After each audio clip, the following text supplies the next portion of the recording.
News 18 India. एक के बाद एक राज्यों में इंडिया गठबंधन के बिखरने की खबरें तो बहुत थीं, लेकिन पहली सकारात्मक और बड़ी खबर समाजवादी पार्टी और कांग्रेस के उत्तर प्रदेश में गठबंधन के ऐलान के बाद आई है।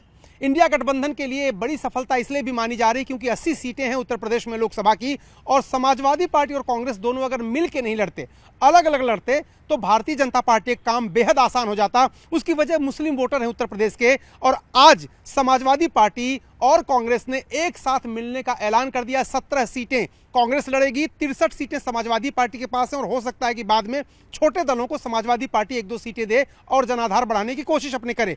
तो जो बात मैं बता रहा था आपको, इस गठबंधन के ऐलान से इंडिया गठबंधन के मजबूत होने के संकेत हैं। उत्तर प्रदेश सबसे बड़ा सूबा है, 80 सीटें हैं, और अगर मुस्लिम वोटर बिखर जाते, अगर सपा और कांग्रेस अलग अलग लड़ते, तो बीजेपी की राह बेहद आसान हो जाती, और उसकी वजह से यह गठबंधन दोनों दलों के लिए, कांग्रेस और सपा के लिए मजबूरी और मजबूती दोनों का है। मजबूरी का इसलिए है क्योंकि मुस्लिम वोटर अगर बढ़ते तो वो लड़ाई में कहीं नहीं रहते। मजबूती का इसलिए है क्योंकि यादव मुस्लिम और कांग्रेस के जो वोटर हैं, फ्लोटिंग वोटर हैं, हर समाज से जो उनको थोड़े बहुत वोट मिलते हैं, वो अगर इकट्ठा हो जाएंगे तो कुछ सीटों पर अच्छी फाइट दे पाएंगे बीजेपी को, और कुछ सीटें निकलने का भी अनुमान ये गठबंधन लगा रहा है।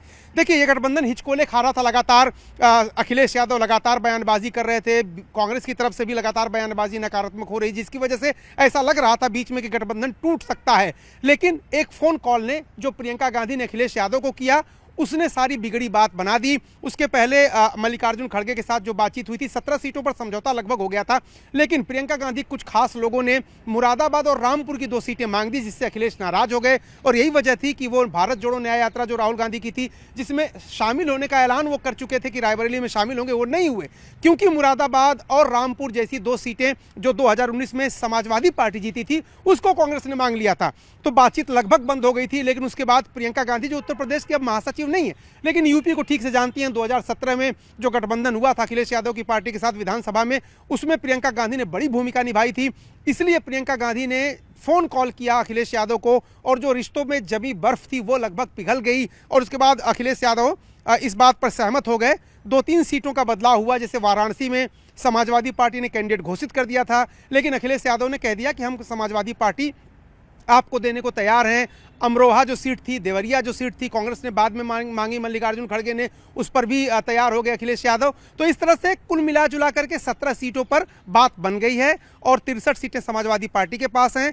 प्रियंका गांधी ने बड़ी भूमिका जरूर निभाई, लेकिन बड़ी जो चुनौती है वो उत्तर प्रदेश में बीजेपी का जो रथ है, योगी मोदी डबल इंजन की सरकार है, दोनों का इतना रसूख है राजनीतिक रूप से, उनके सामने क्या ये गठबंधन टिकेगा और कितनी सफलता चुनावी पाएगा, यह बड़ा सवाल है। लेकिन फिलहाल राहत की बात इंडिया गठबंधन के लिए कि उत्तर प्रदेश कम से कम ऐसा सूबा है जहां इंडिया गठबंधन मजबूत होकर के उभरता हुआ दिखाई दे रहा है।